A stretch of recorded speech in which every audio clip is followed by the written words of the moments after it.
Assalamualaikum warahmatullahi wabarakatuh. Sebelumnya, izinkan kami memperkenalkan diri terlebih dahulu. Saya, Alia Mutiara Yasmin, dan rekan-rekan saya, Fikri Audiatama Arif, Vina Yuliana, dan Indriani Safitri, mahasiswa program studi akuntansi perpajakan semester 4, jurusan Ekonomi dan Bisnis Politeknik Negeri Lampung.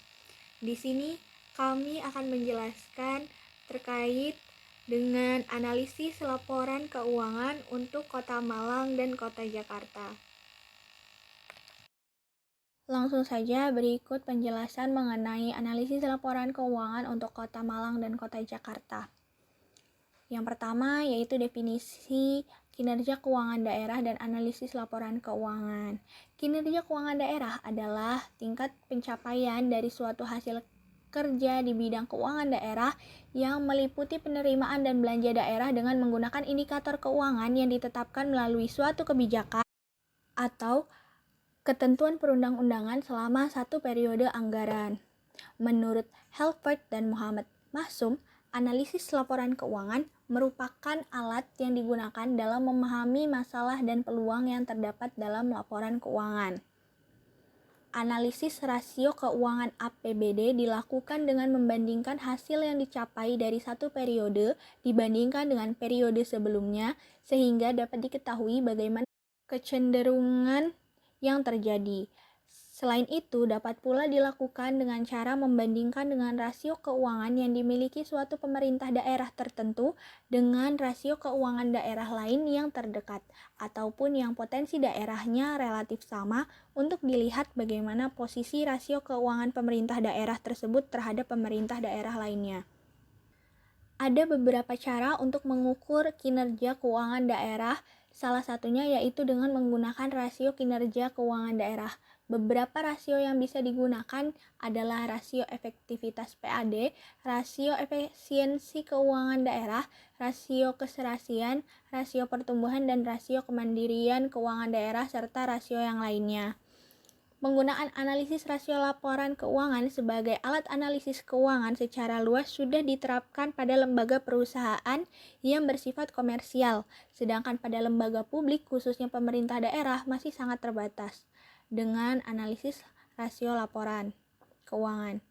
Pemerintah daerah dapat diketahui bagaimana kinerja pemerintah daerah yang bersangkutan dan juga dapat dijadikan sebagai acuan untuk lebih meningkatkan kinerja pemerintah daerah. Hasil analisis rasio keuangan ini selanjutnya digunakan untuk tolak ukur untuk menilai kemandirian keuangan daerah dalam membiayai penyelenggaraan otonomi daerah, mengukur efektivitas dalam merealisasikan pendapatan asli daerah, mengukur efisiensi dalam melakukan pengeluaran yang dibelanjakan sesuai dengan peruntukannya dan memenuhi dari apa yang direncanakan, mengukur sejauh mana aktivitas pemerintah dalam membelanjakan pendapatan daerahnya untuk belanja modal dan mengetahui seberapa besar kontribusi penerimaan komponen dalam pendapatan asli daerah dari pajak daerah dan retribusi daerah. Selanjutnya, tujuan pengukuran kinerja pengelolaan keuangan pemerintah daerah menurut Mardiasmo adalah untuk memenuhi 3 maksud, yaitu yang pertama, untuk memperbaiki kinerja pemerintah. Ukuran kinerja dimaksudkan untuk membantu pemerintah berfokus pada tujuan dan sasaran program unit kerja, sehingga pada akhirnya akan meningkatkan efektivitas dalam memberi pelayanan publik. Yang kedua, untuk mengalokasikan sumber daya dan pembuatan keputusan. Dan yang ketiga atau yang terakhir, untuk mewujudkan pertanggungjawaban publik dan memperbaiki komunikasi kelembagaan. Kemudian yaitu perhitungan. Di sini kami melakukan perhitungan perbandingan laporan keuangan untuk Kota Jakarta dan Kota Malang. Yang kami bandingkan di sini yaitu laporan realisasi anggaran, laporan operasional, dan neraca.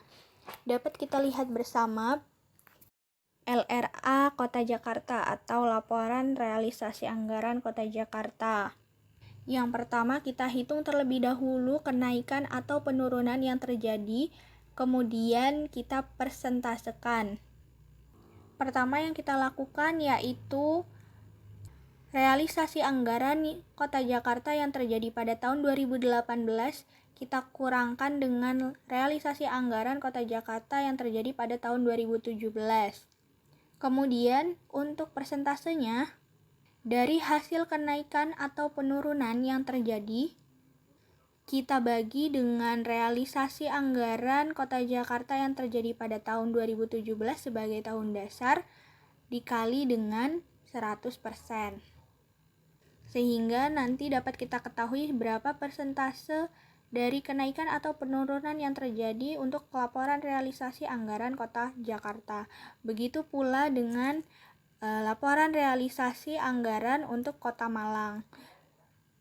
Kita hitung terlebih dahulu kenaikan atau penurunan yang terjadi pada laporan realisasi anggaran Kota Malang tahun 2018 pada 2017. Kemudian kita hitung persentasenya dengan cara yang sama. Begitu pula dengan laporan operasional. Dengan cara yang sama pula kita cari kenaikan atau penurunan yang terjadi pada laporan operasional Kota Malang dan Kota Jakarta. Kemudian kita hitung berapa persentasenya. Dan yang terakhir, perbandingan neraca. Dengan hal yang sama pula kita bandingkan neraca yang terjadi pada laporan untuk Kota Malang dan Kota Jakarta. Berapa kenaikan atau penurunannya kita hitung dengan cara yang sama, yaitu neraca pada tahun 2018 kita kurangkan dengan neraca yang di tahun 2017. Kemudian dipresentasekan dengan hasil kenaikan atau penurunan dibagi dengan neraca pada tahun 2017. Kemudian dikalikan dengan 100% sehingga akan menghasilkan persentasenya. Begitu pula untuk yang Kota Jakarta dengan perhitungan yang sama pula. Sehingga kita dapat melihat apa yang terjadi selama tahun 2017 ke tahun 2018. Terjadi kenaikan atau penurunan laporan untuk realisasi anggaran, operasional, dan neraca di dua kota, Kota Malang dan Kota Jakarta. Baik, selanjutnya kami akan menjelaskan terkait dengan perhitungan rasio untuk Kota Jakarta dan Kota Malang yang akan dijelaskan oleh rekan saya.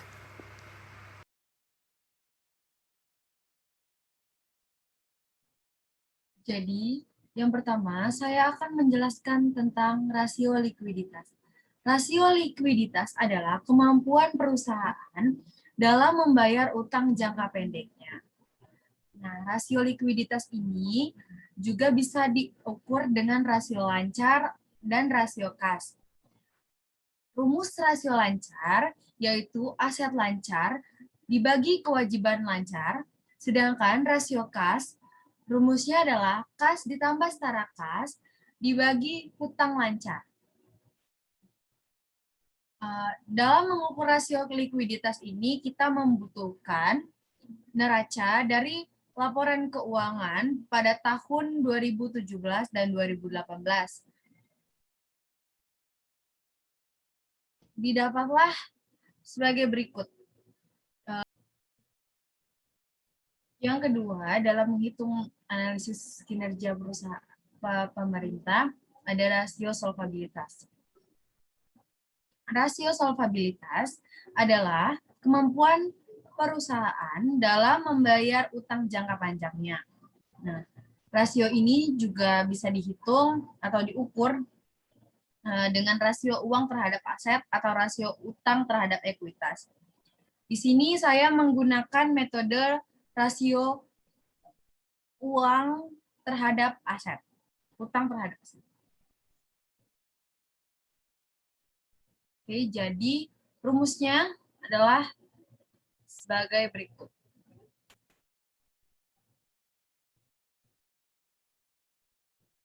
Jadi total utang dibagi dengan total aset dikali dengan 100%. Kita akan membanding. Yang ketiga, rasio leverage. Rasio leverage ini menunjukkan hubungan antara jumlah utang dengan jumlah ekuitas. Rasio ini diukur dengan perbandingan antara ekuitas dengan total utang. Sehingga semakin kecil rasionya, maka semakin aman bagi pemerintah. Nilai maksimal dari rasio ini adalah 200% sebagai batas aman pemerintah memenuhi kewajibannya. Hasil rasio leverage dari Kota DKI Jakarta dan Kota Malang tahun 2017 dan 2018 bisa kita lihat pada tabel berikut ini.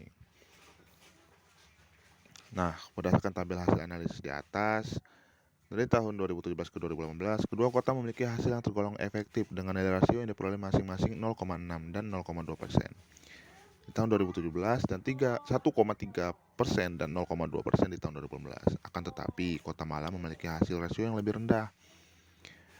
Efektif karena memiliki nilai rasio yang rendah dibandingkan dengan Kota DKI Jakarta. Artinya, Kota Malang lebih mampu menutupi hutang pemerintah dengan kekayaan bersih yang dimiliki dibandingkan dengan Kota Jakarta. Yang keempat, ada rasio kemandirian. Rasio kemandirian daerah merupakan kemampuan pemerintah daerah dalam membiayai sendiri kegiatan pemerintahan, pembangunan, dan pelayanan kepada masyarakat yang telah membayar pajak dan retribusi sebagai sumber pendapatan daerah. Jadi, semakin tinggi rasio kemandiriannya, menunjukkan bahwa pemerintah tidak bergantung dengan pihak lain. Nah, jadi di dalam rasio kemandirian ini juga terdapat beberapa kriteria. Yang pertama yaitu rendah sekali. Dalam kategori rendah sekali ini, dengan kemandirian 0 sampai 25% dengan pola hubungan instruktif. Yang kedua ada dalam kategori rendah dengan kemandirian sebesar 25% sampai dengan 50% dengan pola hubungan konsultatif. Yang ketiga, dalam kategori sedang dengan kemandirian 50% sampai dengan 75% dengan pola hubungan partisipatif. Dan yang terakhir ada dengan kemampuan keuangan tinggi dengan kemandirian sebesar 75% sampai dengan 100% dengan pola hubungan delegatif. Pola hubungan instruktif jadi merupakan pola hubungan yang dimana campur tangan pemerintah itu sangat dibutuhkan. Jadi merupakan peran pemerintah pusat itu lebih dominan dibandingkan kemandirian pemerintah daerah. Jadi daerah ini belum mampu melaksanakan otonomi daerah secara finansial. Jadi masih rendah, sangat rendah sekali kan untuk melaksanakan otonomi daerahnya sendiri. Dan sedangkan pola hubungan konsultatif itu merupakan campur tangan pemerintah pusat yang sudah mulai berkurang. Jadi kalau hubungan instruktif tadi itu masih sangat bergantung, tapi kalau konsultatif ini sudah mulai berkurang. Jadi serta lebih pemerintah pusat ini lebih banyak memberikan konsultasi. Hal ini dikarenakan daerah dianggap sedikit lebih mampu untuk melaksanakan otonomi daerahnya. Sedangkan pola hubungan partisipatif ini merupakan pola hubungan di mana peran pemerintah pusat semakin berkurang. Jadi kalau konsultatif tadi itu sedikit berkurang, sudah mulai berkurang, kalau partisipatif ini semakin berkurang, jadi jauh lebih banyak ya. Sedikit berkurang, dan mengingat tingkat kemandirian daerah otonom bersangkutan telah mendekati mampu dalam melaksanakan urusan otonominya masing-masing. Peran pemberian konsultasi dari pemerintah pusat ini juga beralih ke peran partisipasi pemerintah pusat. Dan yang terakhir ada pola delegatif. Pola delegatif ini merupakan yang campur tangan pemerintah pusat sudah tidak ada lagi karena daerah telah mampu melaksanakan urusan otonomi daerahnya sendiri. Pemerintah pusat juga akan selalu siap dengan keyakinan penuh mendelegasikan otonomi keuangan kepada pemerintah daerah. Jadi yang delegatif ini telah mandiri dan telah mampu. Oke, rasio pertumbuhan PAD. Rasio pertumbuhan PAD ini mengukur seberapa besar kemampuan pemerintah daerah dalam mempertahankan dan meningkatkan keberhasilan yang telah dicapai dari periode ke periode berikutnya. Semakin tinggi rasio ini, maka semakin baik karena pendapatan daerahnya dibandingkan tahun sebelumnya. Bisa kita lihat tabel rasio pertumbuhan PAD tahun 2017 dan 2018 Kota DKI Jakarta dan Kota Malang. Berdasarkan hasil tabel tersebut, pertumbuhan PAD pada tahun 2017 Kota DKI Jakarta mengalami kenaikan sebesar 5,3% dari tahun sebelumnya. Dan Kota Malang juga mengalami kenaikan sebesar 3,2% dari tahun sebelumnya. Sedangkan pada tahun 2018, Kota DKI Jakarta dan Malang sama-sama mengalami penurunan sebesar 76,4% dan 18,7%. Lalu kita masuk ke rasio max pinjaman, maksimalnya 75%. Rasio max pinjaman ini mengukur kemampuan pemerintah dalam memperoleh dana selain utang. Semakin kecil rasio, maka semakin baik karena pemerintah daerah dapat menghimpun dana selain utang. Kita lihat tabel rasio max pinjamannya, Kota DKI Jakarta dan Kota Malang. Nah, berdasarkan hasil dari tabel tersebut, maksimal pinjaman Kota DKI Jakarta pada tahun 2017 sebesar 28% dan 2018 sebesar 25%. Dengan demikian, kemampuan pemerintah DKI Jakarta dalam memperoleh dana selain utang dikategorikan sangat baik karena total pinjaman kurang dari 75% atau memperoleh rasio rata-rata sebesar 27%. Sedangkan pada Kota Malang pada tahun 2017 mendapatkan rasio sebesar 66% dan tahun 2018 sebesar 64%. Artinya, kemampuan pemerintah Kota Malang dalam memperoleh dana selain utang dikategorikan cukup baik karena total pinjamannya kurang dari 75%. Akan tetapi, dengan total rasio rata-rata sebesar 65%, pemerintah kurang mampu menghimpun dana selain utang. Nah, lalu kita masuk ke rasio DSCR minimal 2,5 kali. Debt Service Coverage Ratio mengukur kemampuan daerah dalam membayar angsuran pokok, bunga, dan biaya pinjaman lainnya. Semakin tinggi rasio ini, maka semakin baik karena pemerintah dapat memenuhi kewajibannya. Selanjutnya, saya akan melakukan pembahasan perbandingan rasio keselarasan belanja, rasio utang terhadap aset, rasio utang terhadap PAD, rasio bunga terhadap PAD untuk daerah khusus Ibu Kota Jakarta dan Kota Malang tahun 2017 dan 2018. Yang pertama yaitu rasio keselarasan belanja. Rasio keselarasan belanja yaitu rasio untuk mengukur kemampuan pemerintah dalam memberikan dana untuk dialokasikan langsung. Semakin rendah keselarasan belanja, maka semakin baik karena pemerintah mampu memberikan dana untuk dialokasikan langsung. Kita lihat tabel yang ada di layar. Berdasarkan perhitungan grafik di atas, keselarasan belanja Kota DKI Jakarta pada tahun 2017 dan 2018 tidak mengalami perubahan total keselarasan belanja, yaitu sebesar 100%. Dengan demikian, pemerintah Kota DKI Jakarta kurang mampu memberikan dana untuk dialokasikan langsung, sementara untuk Kota Malang pada tahun 2017 memiliki keselarasan belanja sebesar 5,23% dan pada tahun 2018 mengalami penurunan keselarasan belanja sebesar 4,22% dengan total rasio rata-rata sebesar 4,73%. Jadi, artinya pemerintah Kota Malang dikategorikan sangat baik dalam memberikan dana untuk dialokasikan langsung. Baik, selanjutnya adalah rasio utang per kapita. Rasio ini digunakan untuk mengukur jumlah beban utang yang menjadi tanggungan dalam satu wilayah. Semakin besar rasio, maka semakin buruk. Mengapa? Karena pemerintah belum mampu meminimalisir beban utang dalam satu wilayah. Mari kita amati tabel yang ada di slide. Berdasarkan tabel di atas, utang per kapita di Kota DKI Jakarta dan Kota Malang sama-sama mengalami kenaikan. Pada tahun 2018, Kota DKI Jakarta memiliki utang per kapita sebesar 621,18% dengan total utang sebesar 6.458.589.188.882 rupiah dengan jumlah penduduk sebesar 10.400 jiwa. dan pada tahun 2017 memiliki utang per kapita sebesar 258,325%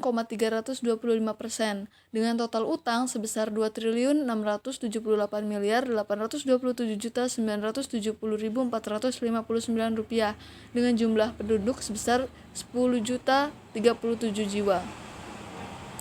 Dengan total kenaikan rasio rata-rata sebesar 439,671%. Artinya, pemerintah Kota DKI Jakarta kurang mampu meminimalisir beban utang dalam wilayahnya. Sedangkan untuk pemerintah Kota Malang pada tahun 2017 memiliki utang per kapita sebesar 15,94% dengan total utang sebesar 13 miliar 1 sebesar 13.001.857.255.051 rupiah dengan jumlah penduduk sebanyak 841.414 jiwa. Dan pada tahun 2018 naik sebesar 610% dengan total utang per kapita sebesar 15,704% dengan total utang sebesar 13.919.474.059.094 rupiah dengan jumlah penduduk sebanyak 886,118.000 jiwa. Artinya, pemerintah Kota Malang juga kurang mampu meminimalisir beban utang dalam wilayahnya. Dengan selanjutnya yaitu rasio utang terhadap aset. Rasio utang terhadap aset itu digunakan untuk mengukur presentasi aset tetap dalam melunasi utangnya. Jika hasil di debt to asset ratio lebih dari 0,5 kali, artinya aset pemerintah dibiayai dari hutang.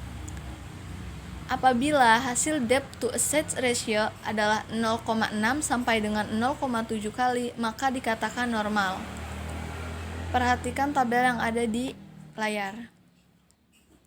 Berdasarkan hasil perhitungan tabel, dapat diketahui bahwa utang terhadap aset pada tahun 2017 dan 2018, Kota DKI Jakarta dan Kota Malang dikategorikan normal. Artinya, pemerintah Kota DKI Jakarta dan Malang baik dalam melunasi utangnya dengan aset tetap.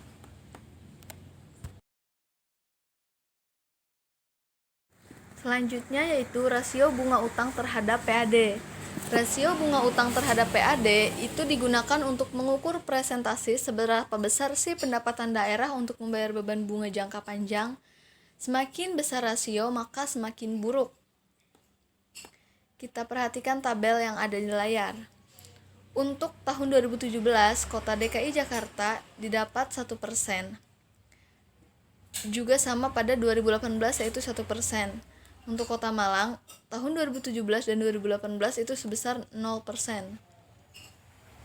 Berdasarkan tabel tersebut, maka dapat diketahui bahwa beban utang terhadap PAD pada tahun 2017 sampai 2018 Kota DKI Jakarta dan Kota Malang dikategorikan normal.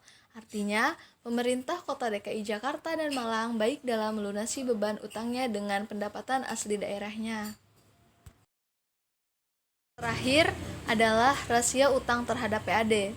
Rasio utang terhadap PAD yaitu rasio untuk mengukur kemampuan Pemda dalam membayar utang PAD. Semakin besar rasio ini, maka semakin baik. Kita perhatikan tabel yang ada di layar. Untuk Kota DKI Jakarta tahun 2017 didapat 16,39% dan pada tahun 2018 didapat 6,71%. Dan pada Kota Malang untuk tahun 2017 didapat 45,25% dan di tahun 2018 didapat 40,02%. Jadi, berdasarkan perhitungan tabel ini dapat diketahui bahwa pemerintah Kota DKI Jakarta memiliki utang terhadap PAD sebesar 16,39% di tahun 2017 dan 6,71% di tahun 2018.